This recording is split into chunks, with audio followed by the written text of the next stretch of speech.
Telangana Bachao movement అన్న ఒక సంఘాన్ని పబ్లిక్ లోకి తీసుకోబోతున్నారు. మన రాష్ట్రం మన దుకాణం అన్న ఒక నినాదాన్ని ప్రజల్లోకి చాలా బలంగా తీసుకుపోవాలన్న ఉద్దేశమే ఈ సంఘం ఏర్పాటు అంటున్నారు. మరి ఈ నినాదాన్ని రాష్ట్ర ప్రజల్లోకి ఎట్లా తీసుకోబోతున్నారు మనం అడిగి తెలుసుకుందాం. మనతో పాటు X-SC corporation chairman Pidamarthi Ravi అన్న ఉన్నారు. మాట్లాడి చాలా విషయాలను తెలుసుకుందాం. అన్న, బ్యానర్లో డిఫరెంట్గా ఉంది tag line, panipuri go back, Marwadis go back, Pan Parag go back అని. అసలు ఎట్లా అంటే ఈ మూమెంట్ని పక్కదారి పట్టిస్తున్నారు అనేసి చాలా మంది అంటున్నారు. మరి ఈ మూమెంట్ని ఎట్లా తీసుకుపోవాలనుకుంటున్నారు మీరు? మార్వాడీలకు వ్యతిరేకమా, ప్రభుత్వంతో ఏమన్నా ఒక చట్టం చేసి వాళ్ళ మీద ఒత్తిడి తెచ్చే ప్రయత్నంలో భాగమా? మీ సంఘం ఎట్లా నినాదాన్ని ముందుకు తీసుకుపోబోతున్నారు? అంటే ఈ పానీపూరి, ఈ మార్వాడి, ఈ పాన్పరా గోబ్యాక్ అనేటివి వాళ్ళకు సింబాలిక్ అనమాట. ఇవన్నీ పేర్లు చెప్తే వాళ్ళు గుర్తుకొస్తారు. అందుకోసమని ఈ 3 నినాదాలు తీసుకున్నాము. ప్రస్తుతానికి మేము మార్వాడీలని ఈ రాష్ట్రంలో ఎట్ట కట్టడి చేయాలన్న విషయం మీద మేము ఇంకా చర్చించుకున్నాం. ప్రభుత్వాన్ని దృష్టికి తీసుకుపోయి స్థానికులైనటువంటి వ్యాపారులకు 80% రిటైల్ దుకాణాలలో మేము ఉండేటట్టుగా మేము ప్లాన్ చేసుకుంటున్నాం. స్టార్టప్ కంపెనీలో వాళ్ళు ఉన్న మాకేం నష్టం లేదు తప్ప మేము రిటైల్లో మాత్రం మేము ఉండాలని మా డిమాండ్. అంటే ఆల్రెడీ మనది మనది భారతదేశంలో మనకు హక్కులు ఉంటాయి, చట్టాలు ఉంటాయి, వీటన్నింటికి ఒక రాజ్యాంగం కూడా ఉంటుంది. ఎవరి హక్కులు వాళ్ళవి. సో హక్కులను కాలరాసేటువంటి అధికారం ఎవరికి ఉంది? ఎందుకు వమ్మంటారు? మార్వాడీలు కూడా హిందువులే కదా. సో హిందువుల మధ్య చిచ్చు పెట్టడానికే ఉద్యమంని, మూవ్మెంట్ని తీసుకొస్తున్నారు కమ్యూనిస్టులు కానీ లెఫ్టిస్టులు కానీ అంటున్నారు. మీరేం చెప్తారు? లెఫ్టిస్టులు లేరు ఇందులో, కమ్యూనిస్టులు లేరండి. ఇవన్నీ ప్రజా సంఘాలు ఉన్నాయి. వాళ్ళకి ఏం చేతగాక దీంట్లో కమ్యూనిస్టులు ఉన్నారు, దీంట్లో హిందూ ముస్లిం గొడవ అంటారు. ఇది హిందూ ముస్లిం గొడవ కానిదండి.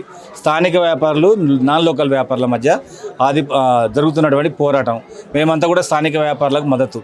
మా వ్యాపారులు మంచిగా ఉంటేనే మేము మంచిగా. అందుకోసమనే మా ప్రాంతంలో మా దుకాణం, మా వ్యాపారం. ఆల్రెడీ దశాబ్ద కాలంగా కూడా వాళ్ళ బిజినెస్ అనేది ఇక్కడ పాతుకుపోయినాయి. ఈవెన్ బస్సులు పోని గ్రామాలలో కూడా వాళ్ళ బిజినెస్లు వెళ్ళిపోయినాయి. సో అట్లాంటి వాళ్ళ దుకాణాలను, వాళ్ళ వ్యాపారాలను కొల్లగొట్టడానికి మనం ఎవరము అనేది కూడా ఒక క్వశ్చన్ గ్రౌండ్లో వినపడుతుంది. మీరు ఏమంటారన్న, దశాబ్ద కాలంగా ఉన్నటువంటి మార్వాడీలను ఎందుకు వ్యతిరేకిస్తున్నారు? ఇప్పుడు దశాబ్ద కాలంగా ఉన్న 2 శతాబ్దాలు వచ్చినా ఇక్కడ కూడా ఇంగ్లీష్ వాళ్ళు 200 ఏళ్ళు పరిపాలించారు కాదు, అతనే పోయారు. వీళ్ళు కూడా 100-200 ఏళ్ళ నుంచి ఉన్నారు. కానీ వాళ్ళ ఆధిపత్యం ఎక్కువైపోయింది. మాకు బతుకు లేకుండా చేస్తున్నారు. మా వ్యాపారాల మీద గుత్తాధిపత్యం వహిస్తున్నారు. అందుకోసమనే ఇప్పుడు మేల్కున్నాం. ఇవాళ మేల్కొనే తప్పే ఉంది. మొన్న ఆ రోజు బండుకున్నావు అంటే గుర్తు ఇవాళ మేల్కున్నాం. మాకు తెలివి వచ్చింది. మా పైన దాడి చేస్తుండ్రు, మమ్మల్ని విమర్శిస్తుండ్రు, మా పైన మమ్మల్ని భయపెడుతున్నారు. ఇంకా చాలా విషయాలు ఉన్నాయి వాళ్ళతోటి. అందుకోసం ఇప్పుడు పొమ్మంటున్నాను. తప్పే ఉంది ఇందులో. సరే, మొన్న దాడి చేసిన విషయానికే వద్దాం. మొన్న దాడి చేసిన తర్వాత కేసులు నమోదు చేసిరు. కానీ ఆ దాడి చేసినటువంటి సంబంధించిన ఆ కేసులు కూడా కొంత స్ట్రాంగ్గా లేనట్టు అనిపిస్తుంది. ఇప్పటి వరకు వాళ్ళని కస్టడీకి తీసుకున్నటువంటి సిచ్యువేషన్ కానీ, జైలుకి పంపించడం కానీ ఇట్లాంటివి ఏం జరగలేదు. దీన్ని ఎట్లా చూస్తారన్న? ఇప్పుడు వాళ్ళ దగ్గర డబ్బు ఉంది బాగా. వాళ్ళు మేనేజ్మెంట్ చేస్తున్నారు. ఆమన్గాళ్ళు బంధు పిలిపిస్తే దాన్ని ఆపేటట్టుగా చేసిండ్రు. సరే, ఏ రోజుకైనా మేమైనా వాళ్ళ మీద గెలవము, ఖచ్చితంగా గెలుస్తాము. ఆంధ్ర వాళ్ళ మీద ఫైట్ చేయడానికి 20 ఏళ్ళు పట్టింది. ఇంగ్లీష్ వాళ్ళని పంపడానికి 100 ఏళ్ళు పట్టింది. మాకు 4 ఏళ్ళు పడుతుందేమో. పంపుడు మాత్రం ఖాయం. ఈ రాష్ట్రంలో కొత్తగా ఒక షాపును మాత్రం రానివ్వము. వచ్చినట్లయితే మా ఉద్యమం ఫెయిల్ అయినట్టు మేము భావిస్తాం. ఒక కొత్త షాపును కూడా తెలంగాణలో పెట్టనివ్వాలి. మరి బీజేపీ పార్టీ నాయకులు ఎందుకు వ్యతిరేకిస్తున్నారు? బండి సంజయ్ కావచ్చు, మాధవిలత కావచ్చు, మొన్న రీసెంట్గా రాజాసింగ్ కూడా మాట్లాడాడు. మార్వాడి గో బ్యాక్ అంటే చాలా స్ట్రాంగ్గా వార్నింగ్ ఇచ్చిండు. మరి దీన్ని ఎట్లా చూస్తారు? సో బీజేపీ నాయకులకు మీరు ఏం చెప్పదలుచుకున్నారు? బీజేపీ నాయకులకు మేము ఒకటే విజ్ఞప్తి చేస్తున్నాం. వాళ్ళు 1000 మంది ఉంటే, మార్వాడి గుజరాత్ వాళ్ళు 1000 మంది ఉంటే, తెలంగాణలో మేము 99,000 ఉంటాం. వచ్చే ఎన్నికల్లో రాజాసింగ్, మాధవిలత, బండి సంజయ్ ముగ్గురు స్థానిక ప్రజల చేతిలో ఓటమి పాలు కావడం ఖాయం. మీరు మనసు మార్చుకొని మీ స్టాండ్ మార్చుకోకపోతే తెలంగాణ వ్యాపారస్తులు, స్థానికులు మీకు వ్యతిరేకంగా ఓట్లుంటారు. సో ఆల్రెడీ వాళ్ళు షాపులు పెట్టుకురు, వాళ్ళ వ్యాపారాలు ఏదో వాళ్ళు నడిపించుకుంటారు, వాళ్ళు కష్టజీవులు అని చాలా మంది అంటారు. సో తెలంగాణ వాళ్ళు సో మందు చిందులు లేకపోతే కొంత లేజినెస్గా ఉంటారు కాబట్టి వాళ్ళకి పని చేతగాక, వ్యాపారాలు చేతగాక మా మీద పడుతురు అనేసి కూడా ఒక మాట మాట్లాడుతారు వాళ్ళు మార్వాడి. సో దానికి ఏమంటారన్న అంటే, వాళ్ళు పాతుకుపోయినటువంటి వ్యాపారాలను ఇక్కడ నుంచి తరిమికొట్టే విధంగా మీ ఉద్యమం ఉండబోతుందా? మీ మూవ్మెంట్ అంచనాలు ఎట్లా ఉండబోతున్నాయి? ఇప్పుడే స్టార్ట్ అయినాం కదా. ఇప్పుడు స్టార్ట్ అయిన దానికి ఇంత భయపడతారు ఎందుకు నాకు అర్థం కావట్లేదు. ఆల్రెడీ సీఎంను కలుస్తామంటారు. వాళ్ళే మమ్మల్ని కొట్టిండ్రు, వాళ్ళే దూషిస్తున్నారు, వాళ్ళే తాగుబోతులు అంటున్నారు. పైకి వెళ్ళి సీఎం గారు మమ్మల్ని రక్షించని అంటున్నారు. మేము కొత్తగా ప్రారంభించవచ్చు. ఖచ్చితంగా మా ఆకాంక్ష నెరవేరుతుంది. తెలంగాణ ప్రాంతంలో మా వ్యాపారమే కొనసాగేటట్టుగా, మా వాళ్ళే ఇక్కడ బతికేటట్టుగా ప్రభుత్వం పైన మేమే ఒత్తిడి తీసుకొచ్చి వాళ్ళని కట్టడి చేసే విధంగా నకిలీ డూప్లికేట్ లేకుండా తెలంగాణలో వాళ్ళ వ్యాపారాల పైన ప్రభుత్వం ద్వారా దాడులు చేయించి, ఎంక్వైరీ చేయించి, ఆ షాపులను తనిఖీ చేయించి మేము కట్టడి చేపిస్తాం. కనీసం ఇప్పుడు మార్వాడీల షాపుల మీద కొంత మార్వాడోళ్ళని కొంత భయపట్టించే విధంగా మీ మూమెంట్ ఏమన్నా ఉండే అవకాశాలు కనిపిస్తున్నాయి తప్ప వాళ్ళని కంప్లీట్గా గో బ్యాక్ అనడానికి ఎలాంటి అర్హతలు తెలంగాణ ప్రజలకు లేవు. ఎందుకంటే రాజ్యాంగంలోనే ఉంది ఎవరు ఎక్కడైనా వెళ్ళి వాళ్ళ వ్యాపారాలను చేసుకోవచ్చు, వాళ్ళ హక్కులను సాధించుకోవచ్చు అనేసి. సో నిజంగా వాళ్ళ వ్యాపారాలను కట్టడి చేయొచ్చు, కానీ వాళ్ళని కంప్లీట్గా గో బ్యాక్ అనేది అంటే వాళ్ళ కల్చర్ని గో బ్యాక్ అంటున్నారా, మార్వాడీలోనే వద్దనుకుంటున్నారా? మొత్తం మార్వాడీలో వద్దంటే అన్ని పోతాయి కదా అలా. కాబట్టి మాది మార్వాడి గో బ్యాక్ నినాదమే. వాళ్ళని ఖచ్చితంగా పంపిస్తాం. ఎందుకంటే ఇప్పుడు కొత్తగా షాపు పెట్టనిస్తలేము. నెక్స్ట్ స్టెప్ వాళ్ళ దుకాణాలలో మేము ఏం కొనకపోతే ఇక్కడ ఎందుకు ఉంటారు, ఇంకో కాడ ఎత్తుకుంటారు వాళ్ళు. కాబట్టి వాళ్ళ దుకాణంలో మేము కొనకుండా మా తెలంగాణ ప్రజలు చైతన్యం చేస్తాం. సో ప్రభుత్వం మీద ఫైట్ ఉండబోతుందా, లేదంటే మార్వాడీల మీద ఫైట్ ఉండబోతుందా?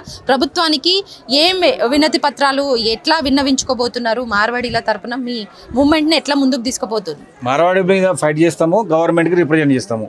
వాళ్ళని ఈ రాష్ట్రంలో ఉండనీయకుండా, కొత్త షాప్ పెట్టనీయకుండా ప్రభుత్వం మీద ఒత్తిడి తీసుకొస్తాం. కొంత కాంగ్రెస్ పార్టీ నాయకులు కూడా ఈ మార్వాడీలకే సపోర్ట్ చేస్తున్నట్టు అనిపిస్తుంది, బీజేపీ కావచ్చు, కాంగ్రెస్ కావచ్చు. మీరు ఏమంటారన్న, అంటే ఏం చెప్పదలుచుకున్నారు? ఈ మూమెంట్ని ఏ రకంగా ముందుకు తీసుకుపోయే విషయంలో వెనక్కి అడుగు వేసే అవకాశాలు ఉన్నాయంటారా? ఎట్లా ఉండబోతుంది మీ ఉద్యమం? మేము ముందడుగు వేయడమే, వెనక కూడా వేసే సమస్య లేదు. ఇది పార్టీల సమస్య కాదు, ఈ స్థానిక వ్యాపారుల సమస్య. ఇందులో మొత్తం కూడా ఉన్నది ప్రజా సంఘాల వాళ్ళు. ప్రజా సంఘాలని మా ఒక బచావ్ మూమెంటే కాకుండా ఈ తెలంగాణ రాష్ట్రంలో ఉన్న అన్ని సంఘాలు కలుపుకుంటాం. ఇదే తెలంగాణ బచావ్ మూమెంట్ విషయంలో సో తెలంగాణ ఉద్యమం టైంలో ఏ విధంగానైతే మూమెంట్ని తీసుకెళ్ళినామో ఆ విధంగా అంటారు. నిజంగా ఆ రేంజ్లో ఆ మూమెంట్ ఉండబోతుందా, లేదంటే ఏమన్నా కొంచెం తగ్గే విధంగా ఉంటుందా? నిజంగా పబ్లిక్లోకి వెళ్ళింది కదా. అప్పుడు సోషల్ మీడియా లేదు, ఇప్పుడు సోషల్ మీడియా మాకు అండగా ఉంది. మా సోషల్ మీడియా తెలంగాణ లీడర్లు, తెలంగాణ సోషల్ మీడియా వాళ్ళు మొత్తం కూడా ఈ విషయాన్ని పసిగట్టి ప్రజలకు మొత్తం కూడా వివరించారు. ప్రజలందరూ కూడా ఈ ఉద్యమాన్ని అందుకుంటారు.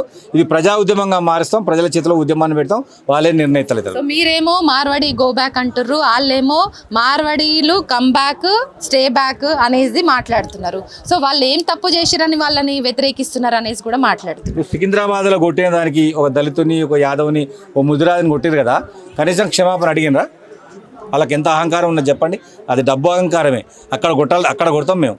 మేము ఎట్టి బస్సులోనూ మార్వాళ్ళ దగ్గర కొనము. ఆచితూచి మా వ్యాపారుల దగ్గర మేము కొంటాం. ఇక నుంచి ఆ అహంకారాన్ని ఎందుకు వచ్చిందంటే డబ్బు ద్వారా వచ్చింది. ఆ డబ్బు లేకుండా చేస్తాం మేము తెలంగాణకి. సో డబ్బు లేకుండా చేసేటువంటి మూమెంట్లో భాగంగా మీరు ముందుకు పోతామంటున్నారు, వాళ్ళ వ్యాపారాలను నడవనీయమంటున్నారు. కానీ వాళ్ళు స్ట్రాంగ్గా పాతుకుపోయినటువంటి సిచ్యువేషన్ని మీరు తీయలేరు ఈ తెలంగాణ రాష్ట్రం నుంచి అనేసి మార్వాడీలు అంటున్నారు. సో వాళ్ళు కూడా స్ట్రాంగ్గానే ఉన్నారు. సో ఆ విషయంలో మీ నినాదం ఎట్లా తీసుకుపోతున్నారన్న? అంటే ఇప్పుడు వాళ్ళు బ్రిటిష్ వాళ్ళు ఈ దేశంలో బాగా స్ట్రాంగ్గా ఉన్నారు. 200 ఏళ్ళు వాళ్ళు పోయారు కదా. ఆంధ్ర వాళ్ళు 100 ఏళ్ళు ఇక్కడ స్ట్రాంగ్గా ఉన్నారు. వాళ్ళు పోయింది కదా, వీళ్ళని కూడా పంపిస్తాం. తొందర ఎందుకు?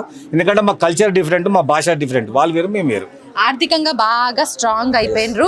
సో ఇక్కడ ఉన్నటువంటి వనరులను కొల్లగొడుతున్నారనేసి మీరు అంటున్నారు. మన రాష్ట్రం మన దుకాణం అంటారు. కానీ పెళ్ళిళ్ళు, పేరంటాలు ఇవి ఏవి వచ్చినా నిజంగా బేగం బజార్ పోయే షాపింగ్ చేసేటువంటి వాళ్ళు తెలంగాణ రాష్ట్రంలోనే కాదు, అన్ని జిల్లాల నుంచి కూడా వచ్చి ఇక్కడ కొంటుంటారు. వివిధ రాష్ట్రాల నుంచి కూడా వస్తుంటారు బేగం బజార్కి పెళ్ళిళ్ళు అంటే.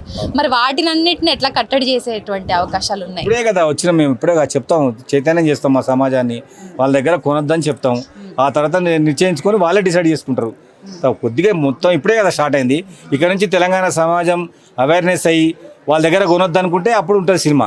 ప్రజల్ని ఎట్లా ఉత్తేజపరుద్దాం అనుకుంటున్నారు? ఈ మూమెంట్ని పబ్లిక్లోకి ఎట్లా తీసుకుపోవాలనుకుంటున్నారు? పబ్లిక్ ఎట్లా నమ్మాలి మనం చెప్తున్నటువంటి మాటల్ని? ఇప్పుడు మేము మాట్లాడుతున్న సోషల్ మీడియాలో మాట్లాడుతున్న మాటలు ఒక్కొక్కరు మిలియన్ దాడుతున్నాయి. అది ప్రజల ఇష్టం ఉంది కాబట్టే మేము వినగలుగుతున్నారు. చాలా మా దగ్గర చాలా ఐడియాస్ ఉన్నాయి. దాని ద్వారా మేము తెలంగాణ ప్రజల దగ్గరికి వెళ్తాం. థ్యాంక్ యూ సో మచ్ అన్న. సో మొత్తానికైతే ప్రజల్ని, రాష్ట్ర ప్రజలను ఉత్తేజపరిచేటువంటి విషయంలో మన రాష్ట్రం మన దుకాణం అనే నినాదాన్ని, అట్లాగే తెలంగాణ బచావో అన్న మూమెంట్ ని ఇప్పుడే స్టార్ట్ చేశాము ఈ సంఘాన్ని. సో ఇదే మూమెంట్ ని ప్రజల్లోకి వాళ్ళను ఉత్తేజపరుస్తూ అసలు వాళ్ళు ఆర్థికంగా బలపడి వనరులను ఎట్లా దోచుకుంటున్నారు, మన సంస్కృతిని ఎట్లా కొల్లగొడుతున్నారు, వాళ్ళు వచ్చి ఉద్యోగం చేసుకొనియండి లేకపోతే వ్యాపారాలు చేసుకొనియండి, కానీ ఇక్కడ ఉన్నటువంటి సంస్కృతి పైన దెబ్బతీసే విధంగా వాళ్ళ కల్చర్ ఉంది కాబట్టి వాళ్ళ కల్చర్ని గో బ్యాక్ అంటున్నాము. మార్వడీలు ఇప్పటి వరకు ఉంటే ఉండనియండి, బతికితే బతకనియండి, కానీ కొత్త షాపులు పెట్టకుండా వాళ్ళ వ్యాపారాలు అభివృద్ధి కాకుండా కట్టడి చేసేటువంటి మూమెంట్లో భాగంగానే వీళ్ళ సంఘం రానున్న రోజుల్లో పనిచేస్తుందన్న ఒక మెసేజ్ని అయితే పిడమర్తి రవి అన్న పాస్ చేస్తున్నారు. ఇది తెలంగాణ బచావో మూమెంట్కి సంబంధించిన, సంఘానికి సంబంధించిన లేటెస్ట్ ఇన్ఫర్మేషన్. కెమెరా పర్సన్ రాజేష్తో హరిత, న్యూస్ లైన్ తెలుగు.